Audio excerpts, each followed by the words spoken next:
You learned to bend before you learned to stand.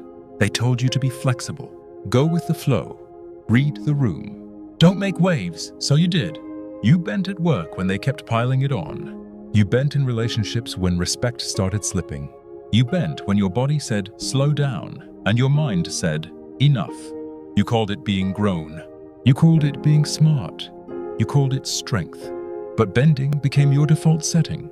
Now when pressure shows up, you don't even think. You fold. Your spine doesn't remember upright anymore. It remembers survival positions. You don't stand your ground. You manage damage. That's not maturity. That's erosion. A man who bends long enough forgets what straight feels like. And here's the truth nobody told you. The world doesn't reward flexibility. It uses it. Chapter 2. Endurance turned you into property. You were taught that a strong man can handle anything. More hours, more disrespect, more weight. Real men grind. Real men push through. Real men don't complain. So you endured. But endurance without structure isn't power, it's ownership. If you absorb everything, you belong to whoever applies pressure. That's why you're tired in a way sleep doesn't fix. That's why you feel hollow even when things look fine. You didn't break because you were weak. You broke because you never learned when not to carry.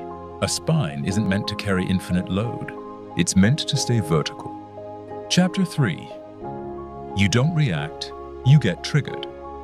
Let's be honest. You don't choose most of your actions. You react. Someone disrespects you. You fire back. Someone pressures you. You cave. Someone expects something. You comply. You call it being responsive. It's not. It's programming. A man who moves every time he's pushed isn't disciplined. He's predictable. Push the button, he reacts. Change the tone, he shifts. Apply pressure, he folds. That's not a man with control. That's a system with inputs. And systems don't have sovereignty. Chapter 4. Stillness feels like death because you've never owned it. Here's why stillness scares you. When pressure hits, silence feels like weakness.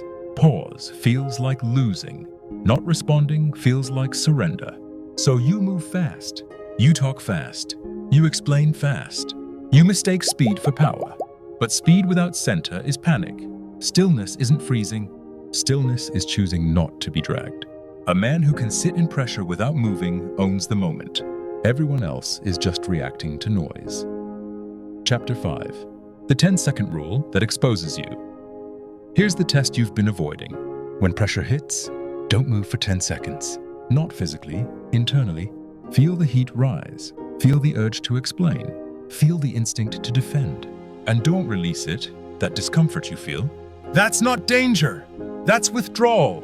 You're detoxing from reflex. Most reactions aren't necessary. They're just familiar. And familiarity is not truth. Chapter 6. Boundaries aren't mean, they're structural. You don't have boundaries. You have moods. You feel like saying no, but then you don't. You want space, but then you explain yourself into submission. That's not kindness, that's collapse. A boundary isn't something you negotiate in the moment. It's something you decide before pressure shows up. And once it's set, it doesn't argue. No speeches, no justification, no emotional theater, just immovability. People don't respect explanations. They respect lines that don't move. Chapter 7. Saying yes is killing you slowly. Every yes that betrays your center costs you something. Energy, clarity, self-respect. You keep agreeing to stuff that drains you because you're afraid of being seen as difficult. But here's the twist. The man who never refuses gets no respect anyway. He's useful, not solid. Refusal isn't cruelty, it's precision. Stop doing one thing you only do out of obligation. No announcement, no apology, just stop. That's training. Chapter 8. You don't need more discipline. You need less tolerance. You're not weak because you can't endure more. You're weak because you tolerate too much.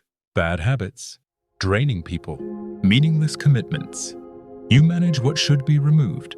Management isn't control, it's slow death with spreadsheets. A man with structure removes what compromises him. Period. Not later, not slowly, not emotionally. Clean cut. Chapter 9. The world respects what it can't move. Here's the final truth. The world doesn't respect loud men. It doesn't respect busy men. It doesn't respect endlessly patient men. It respects stable men. Men whose internal position doesn't shift with opinion. Men who don't flinch at pressure. Men who don't need to explain themselves into validation.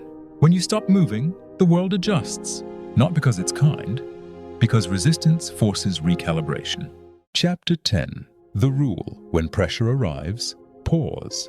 Not to think, not to plan, to hold center. You don't need to win every interaction. You need to stop being movable. This isn't philosophy, it's architecture. You're not here to absorb everything. You're here to stay upright. Train the pause, train refusal, train boundaries.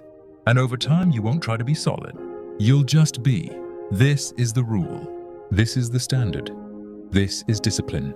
Thank you for watching this video. Please like, share, and comment.